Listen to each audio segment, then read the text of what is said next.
Good morning, guys. Backwaters Brenton. I'm back. We are leaving the Dog River here in Mobile Bay, and we're heading towards the Mobile Bay, and then across a cut into the intercoastal waterway. And I think the weather and the wind is going to cooperate really well today. It's about 9 miles an hour from the north, if the forecast can be believed. And I've been told that wind from the north crossing the bay is ideal. Last night I had to wait till the high tide at about 11 o'clock for the boat to come up to dock level, and I loaded the bigger scooter. That's going to be a lot harder to manage, get off and on the boat, but once it's off, it's worth it. But makes the front sag a little more.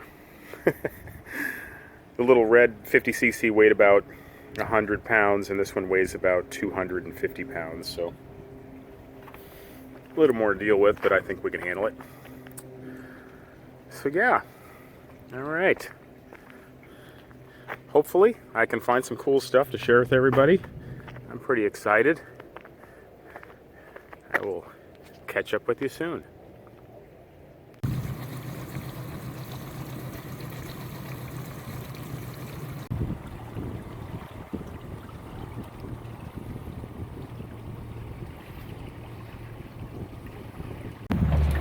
Hey guys, I just want to take a quick video here to show you. I'm basically right in the middle of Mobile Bay right now. If I'm going to zoom in, I'm going to show you that's Mobile proper. Try to keep it steady here. I just came from over there. You might be able to see the bridge through. Well, no, I've got the screen going there, but here, I'll open the door. So you can see the bridge for the Dog River over there, hopefully.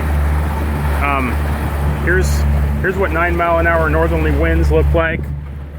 I'm staying in the cut, heading over to the intercoastal, and I just cut across the middle of the bay because the depth is like an average of 6 feet, and then I'm catching the cut going down the intercoastal right here. You can see that marker.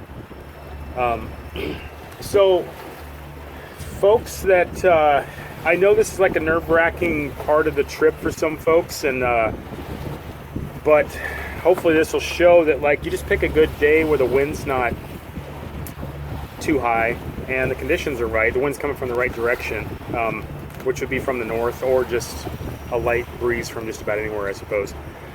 It's not a big deal. The open water passages can be done with a shanty boat real easy. So quickly I'll point this out. So the extra 150 pounds that this scooter is added to the front has kind of changed the handling of the boat a little bit. The front is definitely down the water more, and I'm taking some water over the bow, but it's not a big deal because of the way this boat, I've already covered that, how it sheds water. But yeah, I can tell it's a little slower, it's a little dog-ear, it's just not handling quite as good, but you know, no big deal. I mean, it's worth it still, and it's not, once it gets back into protected water, I probably won't notice as much. But okay guys, well, I hope this helps all future folks that are making this trip. The Mobile Bay is not a big deal. You just, like everything, you got to just pick the right days for it. So okay, this is Pat going into the channel here, so catch up with you soon. Well, we got an ocean-going ship, cargo ship coming in, which I'm going to have to pass.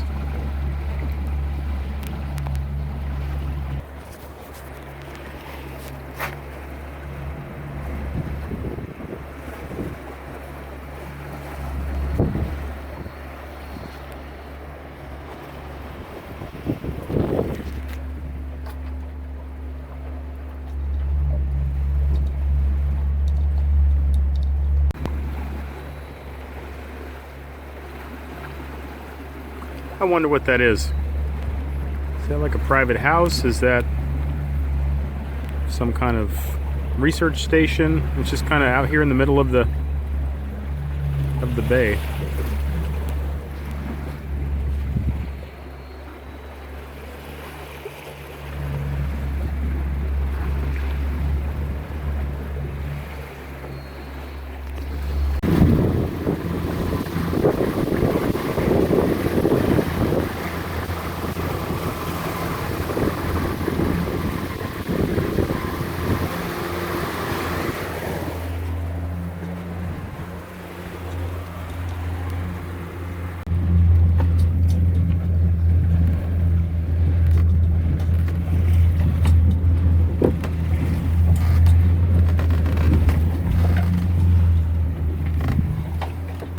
So I'm having a tack, I think that's the term for it.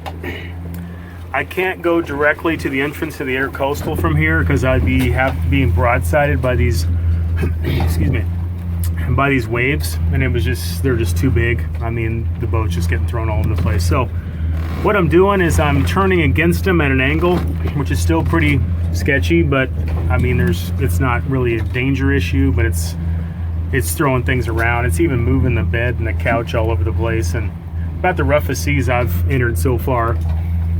But I've only got about 10 miles left to get over there, and so what I'm doing is I'm tacking. I'm kind of zigzagging against this against these waves.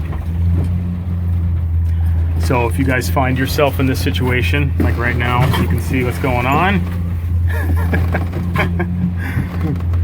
There's a Coast Guard helicopter kind of always circling the area, and I half suspect that they're like waiting to rescue me or something.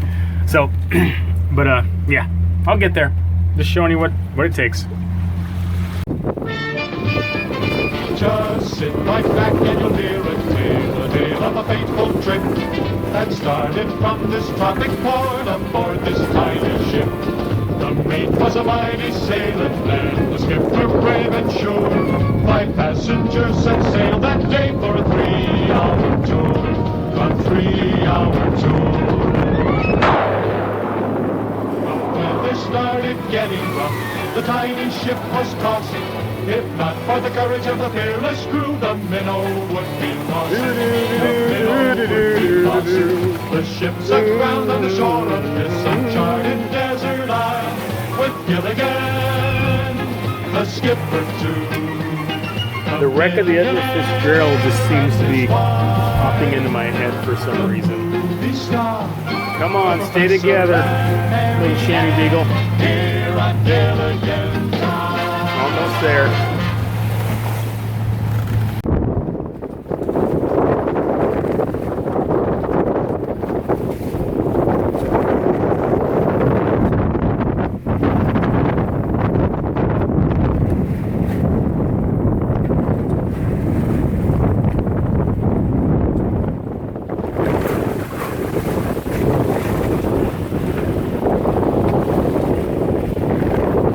Okay, now I'm tacking the other direction.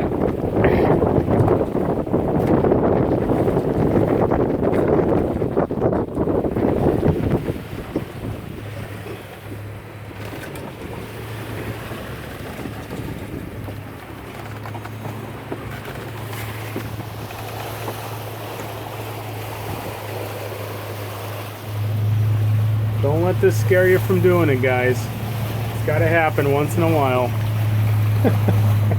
But definitely build in a drain or something on your front deck.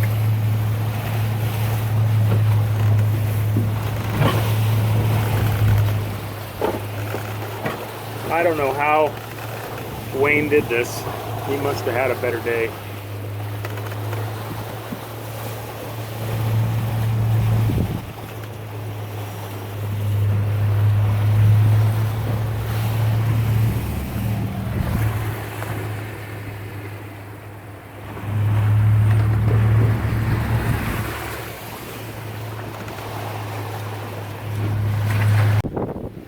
Okay, so things are calming down a little bit, enough that I can let the waves kind of hit me from the side. I think the reason why, if you look at this, I don't know if you can see it because of the sun, but I'm kind of getting behind the land. It's up there. and I imagine that's kind of breaking it up a little bit, but I could just be wishful thinking, but it feels like it's getting a little more manageable. I mean, the waves aren't crashing over the front at the moment, but I'm also not tacking against it either. So yeah, I'm gonna think about this. I'm gonna have some things to say, just, you know, for precautions, and you know, my thoughts on this. But I'm gonna have to think about it, because I mean, this certainly isn't a reason to not do the trip or something, but these open water passages can get pretty hairball, obviously, in a shanty boat.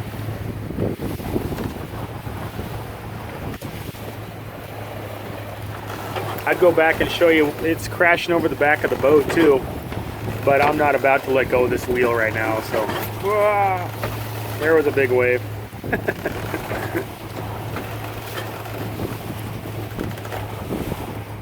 Wavy's just holding on for dear life. How you doing, little dog? We're almost there. She's even shaking. That's rare. She usually never gets scared. We're almost there. Okay, well, we're tacking again.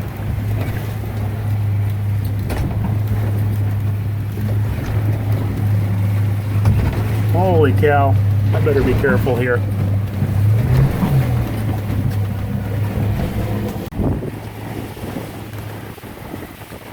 This is kind of what it's like when you're having to let them broadside you. I really don't have a choice, because the bay right here starts to get really shallow, so I'm kind of riding the edge of the depth, which is about 10 feet on average. But if I let the waves push me in too much, it'll start going to 2 and 3, and I just can't have that happen. So I'm having to let them hit me sideways, and then if I see a big one coming, I'm just turning into it.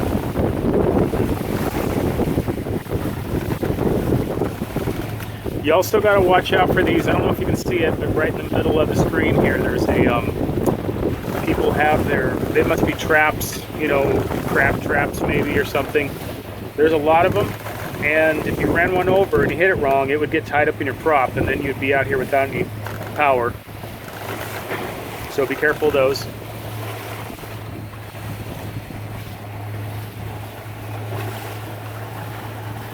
I guess I'd also say that having more than enough horsepower, I would say, is almost a necessity. I know people have done this trip on, like, you know, 9.9s, and well, I think Wayne had a 35 two-stroke on his, but I am so glad I've got the 60 horse in the back, because it just means I can turn against the waves, and, you know, having much less would even make it more stressful. So just keep that in mind when you're building.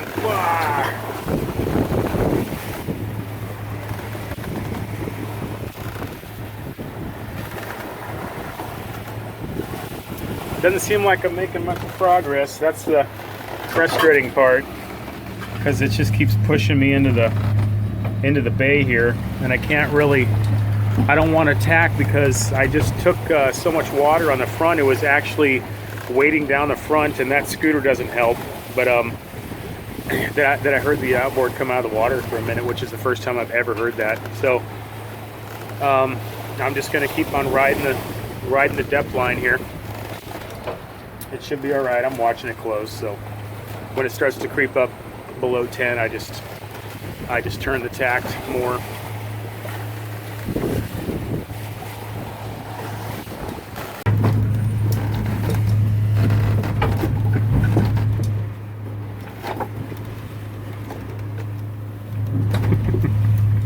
Washing the scooter. The scooter needed a wash. Oh. The waves are a little smaller, so I'm able to kind of break through them. What I'm doing is I'm just trying to limit the amount of water that gets on the front deck, because this water's pretty heavy. I mean, you can tell when it starts to pile up against that wall there before it bleeds off the sides. The boat gets really sluggish, so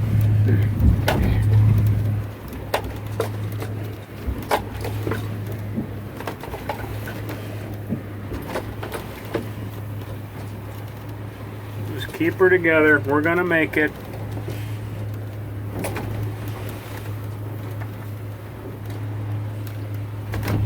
Here's a big one.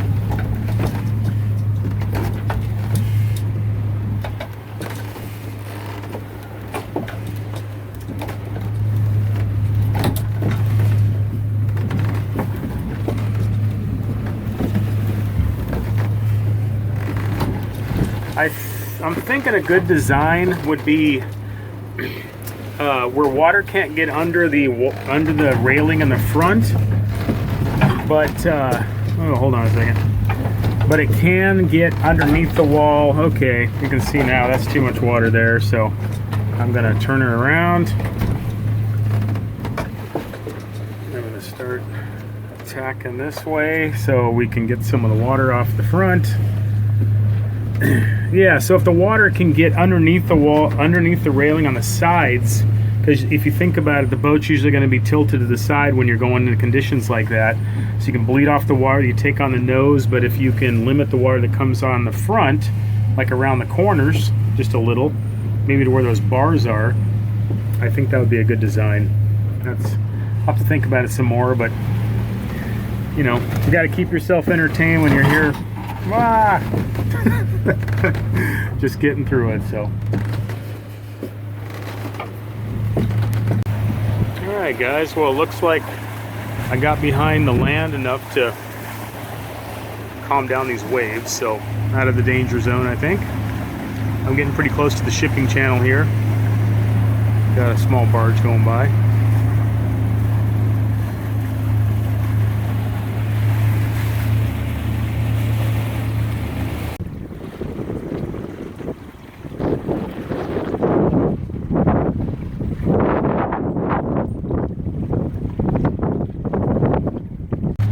Okay guys, well, I'm almost to the entrance here in some protected water, just in time. Right there is the entrance to the Intercoastal. I've been on the Intercoastal, sort of, but it's the big water passage part of it. But yeah, I probably should have left earlier this morning. I got on the water about 9 o'clock, and I should have been on the water by 7. Because I'm going to have to anchor in the dark, but I think I see something on the chart that's right around the corner there that I can drop anchor and be out of the way of traffic. So, but yeah, we made it. The shanty boat's a little beat up and stuff was thrown around, but no big deal, nothing that can't be fixed. So we made it. Well, good morning guys. So we made it. There's the eastern entrance to the ICW. I'm floating in about 2 feet of water right now, anchored. I gotta fix this today.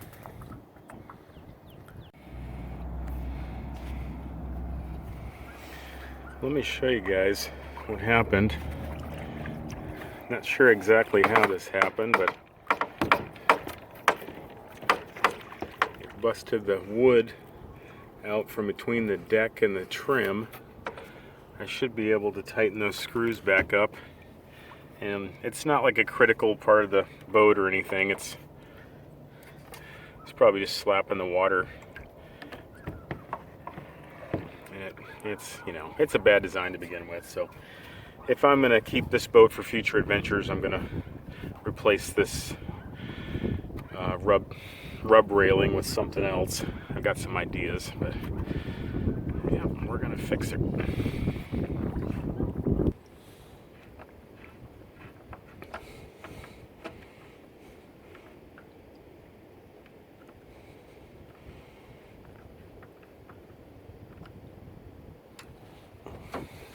I think I might have found the proverbial message in a bottle.